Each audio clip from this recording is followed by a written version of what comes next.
My wife of 7 years cheated on me with her boss, and we've been together for a total of 14 years. Recently, I discovered this after she refused to share her iPad password. We have been together a total of 14 years, just rounded out 7 years of marriage.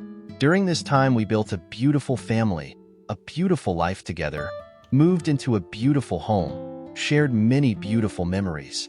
The past few years have been pressing. I think we fell into a place of overcomfortability, ignoring each other's needs, ignoring each other's cries for attention at the beckoning call of our young kids.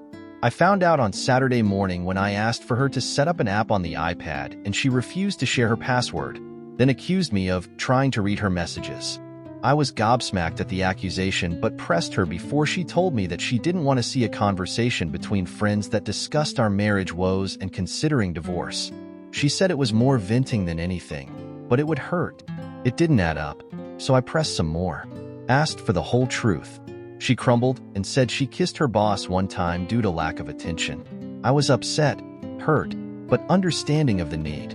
Not how I wanted this to be handled, but still fairly innocent. Then I asked her to see their messages, and she said she deleted all of them. I offered to restore them, giving her a get-out-of-jail-free option on the matter, but she was resistant. She then admitted they had some raunchy sexting conversations that would hurt. She wasn't proud. So I backed it up but didn't open anything. In the process, I found that she searched how to turn off location sharing.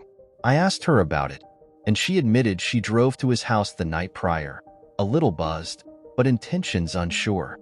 She ultimately didn't get out of the car out of fear and came home. This detail came out now days later, but was then followed up by them kissing 3 times. She also had searched BDSM and squirting over this period of time, which are not things we've really experienced. She admits that it's the whole truth. The problem is I have so many tiny lies that it makes it nearly impossible to fully trust this. She spoke with her boss, told him it ends, and he understood, allegedly. Her career is important to her. She works hard, and while she offered to leave her job, that is not something I really want to take away. The post period has been good in reforming the bond we shared. We've been having amazing sex and reconnecting on an emotional level that we haven't had in years. I just wonder, am I being a naive chump? Can I really ever get over this and trust her again? I know Reddit is big on divorce, but as someone with kids and a child of divorced parents, this is something that I wouldn't consider lightly. I just want to know, it's possible, right? To get it back? I just want it back. Top 3 comments. Comment 1.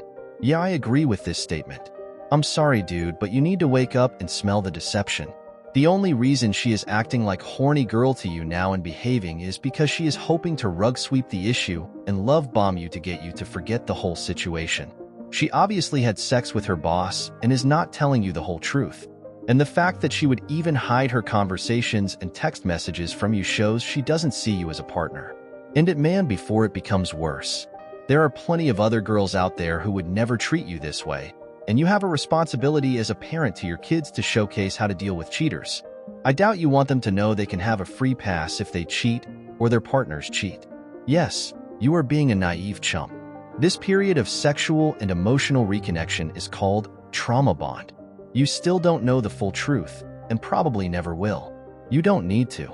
Your marriage was over the second she kissed, flirted, or did anything else with her boss. Talk to a lawyer. This is important because they will make you aware of what exact steps to take to make this least damaging to you. Gather whatever evidence you can find. Also, look into recording laws and how they apply to court cases in your area. Divorce, and then contact her work with evidence of the affair.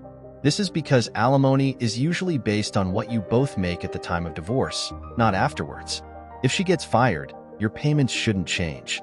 Comment 2. She admits that it's the whole truth. The problem is I have so many tiny lies that it makes it nearly impossible to fully trust this. You still don't have the complete truth. She spoke with her boss, told him it ends, and he understood, allegedly. Of course they would have cut it off. They want to protect their images and jobs. Even for a second, don't assume that she did it for you or for your marriage.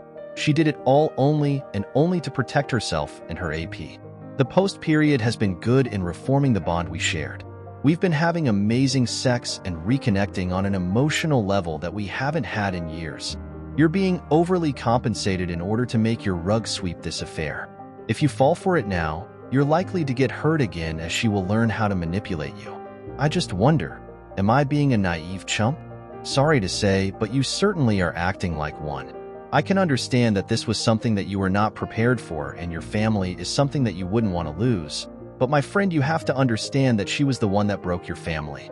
Your marriage may have been on autopilot for some time, but it was her who steered it towards the wreck. Imagine if she had put in 25% of the efforts she put into having and hiding the affair into your marriage. You both would have come out as a strong couple. However, she invested her time, love, and effort into some other guy. You have to understand the difference between being remorseful and being sorry after getting caught. She is not remorseful but sorry that she got caught. Has she done anything to show she is 100% willing to make it work, like confessing to families, cutting out any friends who knew and encouraged this, contacted the SO of her AP, shown you the proof, contacted HR, started searching for a new job, considering how much she has lied to your face, stop believing her words and start focusing on her actions. Comment 3. Yep, you are being naive. The trickle truth has begun. It is never just a hug, just a kiss, just once, just under the bra, just digits, just oral. It is the entire whole 9 yards. You are being love-bombed with lies and sex. Reconciling from any form of infidelity requires the same things. Cheating is about tiny truths encased within huge lies. Omissions are lies. If she met up one-on-one with him, they screwed. And she partially admitted to going to his house. She did go, but is omitting all the rest. Truth encased in lies. 3 basic things necessary to reconcile. 1. The cheater has to want to reconcile and be truly remorseful. Remorse is not just saying they are sorry, and remorse is more than regret, shame, and joy-wilt. Those 3 things are fleeting emotions and dispel easily and quickly. Remorse is wanting to restore your lost trust and faith in them. They willingly will do all that is necessary to do so. No more lies. All their failings must be disclosed. The truth must be told, regardless of the consequences. Healing begins after the last lie has been told. 2. Therapy is necessary to know what is required, and to try finding if remorse is false.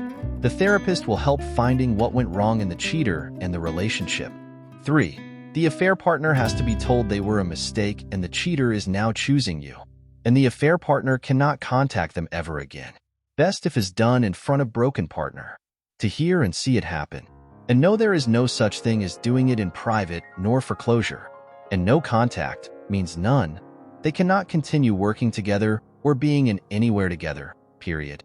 Changing jobs is the minimal of no contact. It has to be forever. Of course, there are always mitigating circumstances, but never together alone one-on-one. Boundaries matter. If these 3 things are not in place and adhered to, there cannot be reconciling.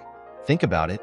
You had no idea you were being cheated on, didn't even know what to look for nor what to do if you even suspected it. So how can you know how to reconcile without help? Trying to sweep it under the rug is not solving anything at all. True remorse. Signs your partner is truly remorseful. Look for these telltale signs to determine true remorse.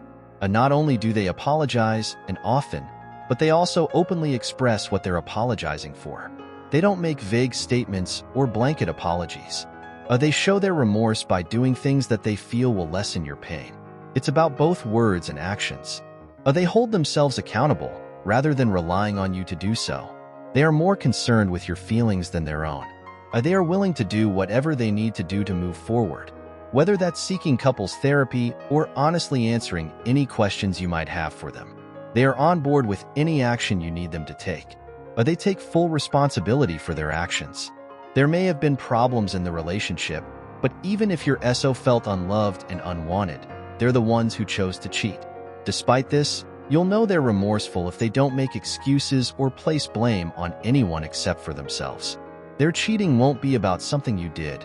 It will be about a bad choice they made. If they are still in contact with a fair partner or balk at doing any requirement, they aren't remorseful. From an Affair Recovery RDY article on the whim. As I said earlier, the imagination can be the cruelest of all since it will give rise to the most ghastly images. The imagination seems to never tire of creating worst-case scenarios that end in panic attacks.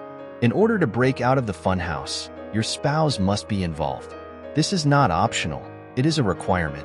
Not only must your spouse be involved, your spouse must take on the role of healer.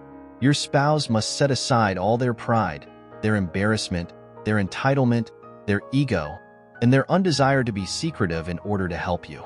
This is a scary thing for most wayward spouses to do. If they have had an affair in the first place, there will be learned secretiveness, entitlement, egotism, rationalizing, and minimizing. Get into therapy with a therapist who will work hard to get the truth out of her. Oversharing of private things between you and your relationship with her boss is generating this affair. Look up oversharing as a tool used by groomers to gain the trust and confidence of their victims. Go to Living with Limerence for oversharing explanations.